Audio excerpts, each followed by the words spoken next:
টুয়ালা ছবিটা ওই আমার ওই আব্বার কাছে। তো এই গ্যালানটা নিয়ে আইসা পরে হাত পা বাঁধা ছিল, আমি কিছু করতে পারি না, পরে পিছন দিয়ে আমার ডাইলে দিছে।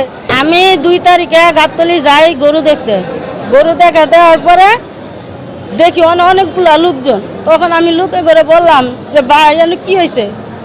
তখন বললো যে ডিপজল ভাই আসছে।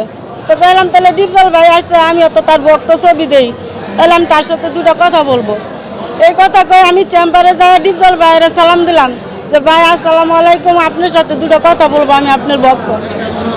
তখন ডিপজল ভাই বললো এই মহিলা কিভাবে ঢুকলো, মহিলার ঘাট ধাক্কা দিয়ে ভাই করে দে। তখন ওই ফয়সাল ভাই কি করলো, আমার ঘাড়ে ধরলো, ঘাড়ে ধরার পরে আরো 2 জন লোক আইসা, পরে 3 জন লোক আইসা আমারে ধাক্কা দিয়ে ফেলাই দিল। ফেলাই দেওয়ার পরে আমি বললাম আপনারা কেন আমারে ধাক্কা মারলেন। আমি 2টা কথাই বলতাম, বলে চলে যাইতাম, আমি তো এনে অন্য কিছু কই নেই। পরে বেশি কথা কইলে তোরা মায়েরা তোরাক নদীতে ফেলাই দিব। তখন আমি একটু ক্ষিপ্ত হইলাম যে আপনি তোরাক নদীতে কেন ফেলাবেন আমারে, ফেলান দেখি। তখন এই কথা কওয়ার পরে বলতেছে যে হ্যাঁ এইভাবে কাজ হবে না, লহেরে ধরার পরে এই কথা কওয়ার পরে 10-15 জন লোক নিয়ে আসলো। নিয়ে আসার পরে আমার হাত পা বাঁধলো, বাঁধার পরে যেরকম মার সেরকম খুশি, যেরকম খুশি আমার টলপেটও লাথি দিছে, আমার সিলি ভাইটি আছে, এরপরে লাথি দিয়ে হাইরা পরে ফয়সালা কইতাছে অনেক একটা গ্যালান আছে ছোট, এই গ্যালানটা নিয়ে আন, ওর জন্মের একটা শিক্ষা দিয়ে দে। তখন এই গ্যালানটা নিয়ে আইসা পরে হাত পা বাঁধা ছিল, আমি কিছু করতে পারি না, পরে পিছন দিয়ে আমার ডাইলে দিছে। ডাইলে দিয়ে হাইরা পরে কয় কি কথা জন্মের শিক্ষা হয়ে গেছে, ওরে সাইরা দে। তখন আমার সাইরা দিল, তখন আমি শরীরের জ্বালায় আমি কিছু করতে পারি না। পরে আমি রাত্রে আইসা পড়ি বাসায় 9টার দিকে। আসার পর আমার আত্মীয় স্বজন জিজ্ঞাসা কি হয়েছে, আমি পরে কইলাম আমি কোনো কথা কই নাই, না কথা কইয়া পরে আমি অনেক ঘুমাই গেছি। আমার এনে বড় বড় ঠুয়া উঠছে। সকালে উঠে দেখি এই যে আমার হাত পা বাঁধছে, এই যে আমি ভিতরে ওই যে ঠুয়ালা ছবিটা ওই আমার ওই আব্বার কাছে। আইনের অধিকার, আইন পাওয়ার অধিকার সবারই আছে। সেই হিসেবে আমরা একটা, আপনারা দেখছেন সে একজন গার্বেজ কর্মী ছিল, সে একজন নিতান্ত একজন দরিদ্র মানুষ। আমরা তাকে আইনের সহায়তার জন্য আজকে তার পাশে দাঁড়িয়েছি। আর সেই হিসেবে এই কোর্টে আমাদেরকে অলরেডি কোর্টে কাঁদে দিয়েছি। কোর্টে এটাকে প্রেমা ফেসিও পেয়েছে, ঘটনার সত্যতা পেয়ে কোর্ট সিআইডি তদন্তের কাঁদে দিয়েছে। আর আপনার প্রথম কোশ্চেন ছিল কেন আমরা থানায় নিয়ে গিয়ে সরাসরি কোর্টে আসলাম।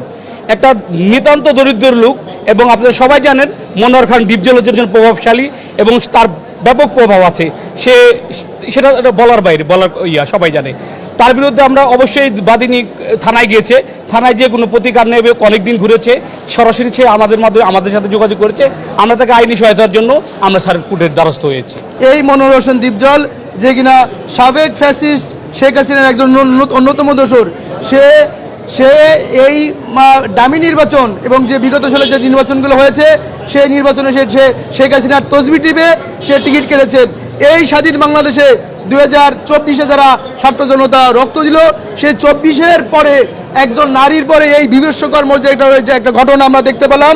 সাংবাদিক বন্ধুগণ আপনারা দেখতে পারবেন যে এই যে আপনার যে একটা ছবি বিভৎস যে স্থির চিত্র আপনাদের দেখাচ্ছে একটা, এবং এনাদের আর একটা আপনাকে দেখাচ্ছি যে এই স্বাধীন বাংলাদেশে ছাত্র জনতা 2000 রক্ত দেওয়ার পরে মানে এরকম একটা নারী এরকম একটা ঘটনা ঘটতে হলো।